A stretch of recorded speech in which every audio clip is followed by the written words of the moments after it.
All right, so, I was on a list recently, and I was checking my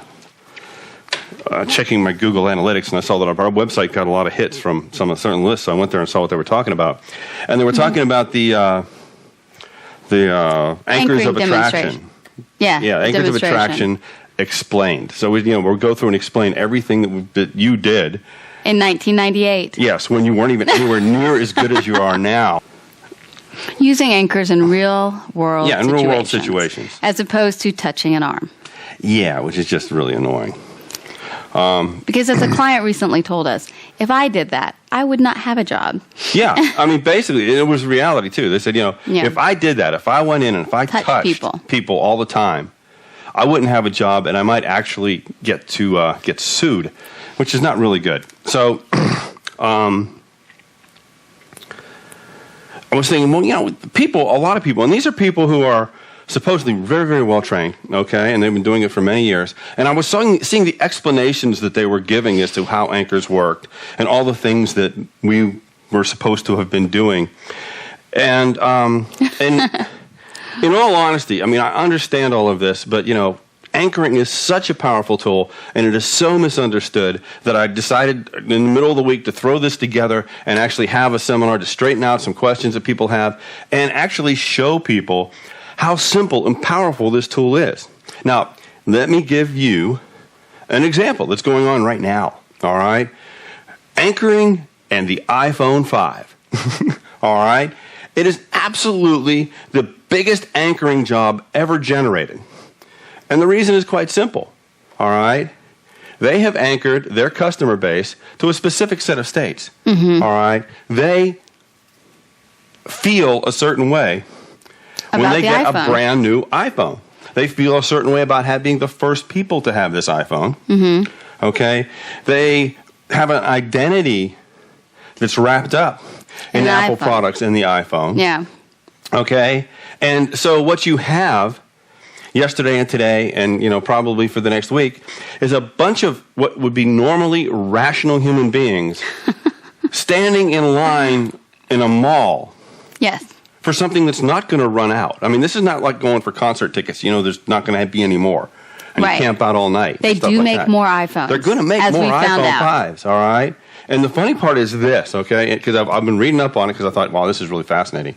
I'm reading up on it, and in reality, the iPhone 5 is not, and I know this is going to, watch them to get the responses from the iPhone holders, any really significantly better than the iPhone 4. Okay? There's no giant difference that anybody has noticed. So everybody's standing in line for an iPhone. Yeah, so everybody's standing there in line for an iPhone. And how does this work, okay? iPhone has done a very interesting thing. All right?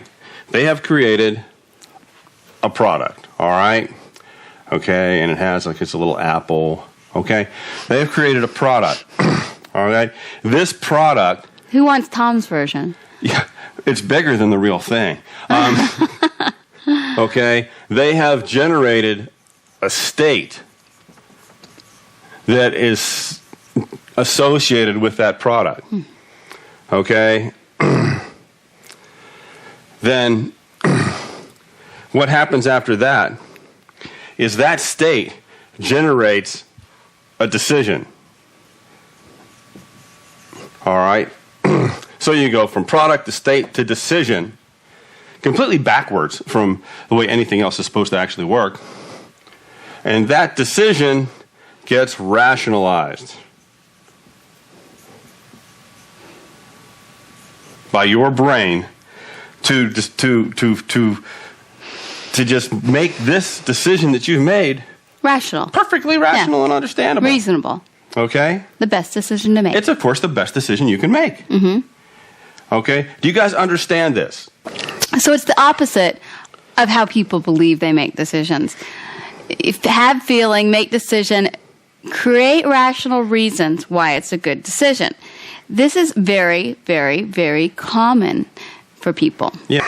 What are anchors supposed to actually do? I don't know, Tom. Why don't you tell me? I will tell you because you're here. They're not. Okay, a really good anchor completely bypasses, all right, the rational mind. You make decisions based purely on emotion. You make decisions based purely on the emotion of the moment, and it makes no sense whatsoever. When you bypass the rational mind, you can get people to do almost anything, and that's why this is such a powerful tool. All right, so and anchors basically reinforce our primal brain behavior. Okay? Yes. They help move us in a direction we want to go. They help move us in decisions. Or create a direction for us to go. Yeah, I mean, it's like, all right, so, immediately we have, okay, something new, and, guys, shiny blinking lights and has any bit of chrome on it, we want it, all right? I mean, it's honestly, if you take a pile of crap and put a blinking light on it, you'd get guys to actually buy it. All right, then we figure out why we're going to buy this thing. Okay, first emotion, then blinking light, all right? But then we apply an anchor, like novelty, special. Having, it's like an iPhone 5, makes people, you notice people who buy an iPhone 5, and you'll see this over the next week, they cannot keep it in their pocket. You know what I mean? Right? They'll be throwing that iPhone 5 in your face over and over and over again over the next couple days or weeks. Or have you gotten yours yet? Has our good friend gotten one yet? Which one? You know who? Oh, no. We know someone who will be in line to get one of those iPhones. Oh, yes. Can't keep it in their pants. Yes, that too. All righty then. All right, so I want you guys to understand what the goal is here. So many people think of anchoring as like a one-trick pony. They fire an anchor, and then somehow magic's supposed to happen. Right. Oh, the person I made them feel good. They're supposed to jump in my car with me, buy this from me, do this for me, be my best friend, and love me forever. And that's not how it works. As a matter of fact, it never works that way. Okay? Now, here's the reason. I'll get to that a little later. I'll give you the reason later. Okay? But the whole idea of building an anchor and setting an anchor, getting a good anchor, all right, is so that you have a trigger to fire the anchor. So many people mistake the difference of this is an anchor and this is a trigger. The anchor is the state. Okay? The trigger is how you use it. Yes. And so many people just lose that one simple concept. Of using the anchor? Yeah. Of actually using the anchor because they don't understand what the trigger is. Okay, how to use the trigger and what's it for. Yeah. They think, this is the anchor. That's not the anchor. That's how you might try to fire something, okay, if you want to get sexual molestation charges and, you want to get... fired from your job or get your boss to look at you really funny. But that doesn't really work very well. So let me ask you guys that are here, okay? Just real quickly, how many of you guys right now are out there and actually using anchoring? Are getting a result or trying to use anchoring? And, I know Norm does, and I know Fred does. Okay. Well, there might be people who don't even know what anchoring is. Oh, yeah. Does anybody here not know what I'm talking about? Other than her. I'm confused. Okay. And so let me explain real quickly what we're talking about when we talk about an anchor. All right. We'll keep it like really, really simple. Are you looking for a pen? Yeah. What about that black one right there? That'll work. All right. So what's our goal here? Our goal is to generate a state. Okay, so I'm just going to assume it's going to be a good state. So here we have a state. Woohoo. Makes you happy. Gives you bad hair, but it makes you happy. Makes you bald now. Makes you bald and happy. Okay. People run around eliciting states in each other all the time. Good, bad, and ugly. Why'd you look at me when ugly? Why'd you look at me when ugly? All right. I'm not setting an anchor. No, kidding. Do you guys understand that? I mean, you cannot wander around the world and not elicit states. Yes. You can elicit states by the state you're in, by the way you move, the way you look. You're always eliciting states, even in people you don't talk to. Mm-hmm. The mistake people make is that they think just because somebody's in a state that all they have to do is touch them or set a trigger, and that they've anchored that state. And that's where most people, I think, have a giant misunderstanding, that if you're happy and I set an anchor, it doesn't really necessarily generate enough uniqueness to, the next time I see them do this, and they're all of a sudden happy again. It doesn't seem to work very well. Does that make sense? I'm asking you because they're not asking me. Are you guys with me? Are you guys following along? Just like type a little Y in there and let me know that you understand. All right, so cool. Okay, so how do we generate this uniqueness or this idea, okay? The idea is we want to take this state and we want to make it sticky, okay? Because we want to be able to take the state and put it places, and we want it to stay there. You want to add some honey to it or something. Add some honey to it, yeah. Okay? Does that make sense? You want to make this state sticky. How do you do that? Well, the way that I learned anchoring was, basically for therapeutic purposes. And when you have a very willing victim sitting in a chair, getting ready, for something to happen, the whole experience was novel, so anything was easy to stick on. Right. Okay? But in the real world... And you're usually touching their fingers. Yeah, they're touching their fingers, touching... or their arm. Yeah, you're doing touch anchors, okay? All the things that are giant no-nos in the real world. The idea is, how do we make this state sticky? All right, so, the basic old-fashioned way of getting a state would be, get somebody in a state, double it, really make them feel it, and then try to anchor it way up here. All right?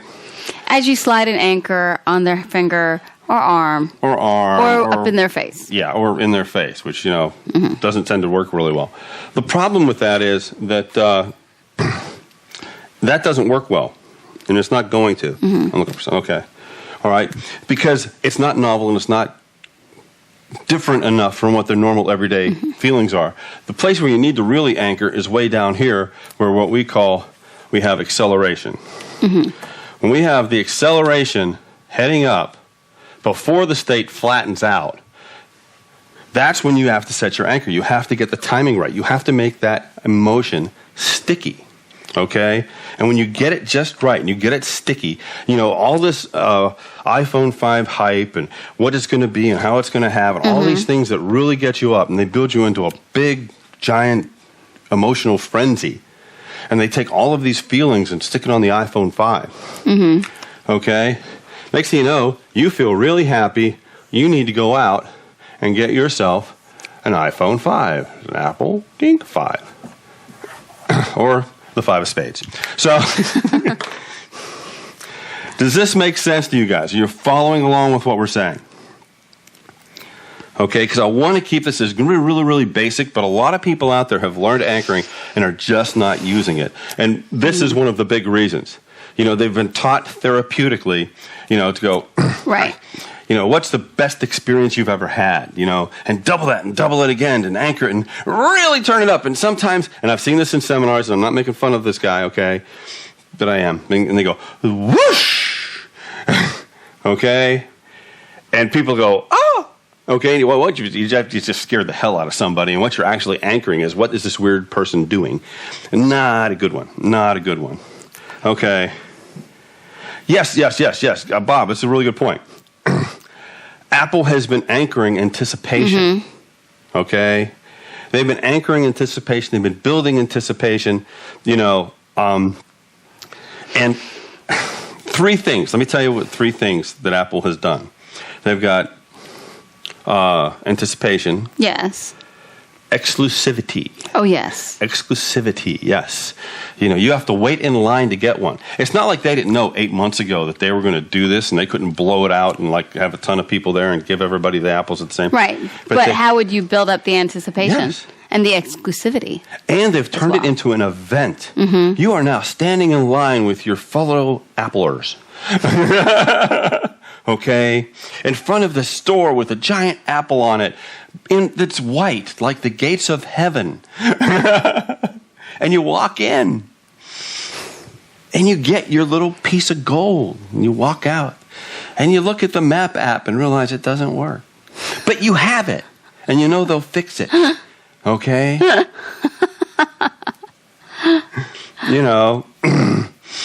That's the anticipation. That's the power of it. Now, that is on a grand scale. And, you're going to do it actually a lot more simply. Okay? Now, that's the first thing you need to do is make the state sticky. You can do it without the millions of dollars in marketing campaign. You can do that, but you might as well just go retire if you've got millions of dollars. You don't need whatever you're selling. Yeah. All right. So it's really interesting. Building a community of apples anchors and reinforcing the anchor, and and of course you've got to have a villain, which is evil Bill Gates, and it's just so beautifully done. So if you make the emotion sticky, you can apply it anywhere. Anywhere. He just anchored you to a really terrible state. Yes. All right. Now, I want to, one of the things, before we get to actually the mechanics of anchoring and how we do it, and it's very, very quick, and I'll show you because it's really important. Because anybody here who hasn't had a successful anchoring experience will have one. Yeah. I might not be successful doing it on you, but you've had successful experiences. Okay. All right. No. The biggest problem that I run into, one of the biggest, I'm going to keep saying the biggest because one of the many problems I run in, is people just are terrible at choosing what state to anchor. One of the most common errors. One of the most common errors. So I'll get guys, all right, they assume that the state they want to feel and want to have the other person feel toward them is the state they need to anchor. And that can be that's a common error.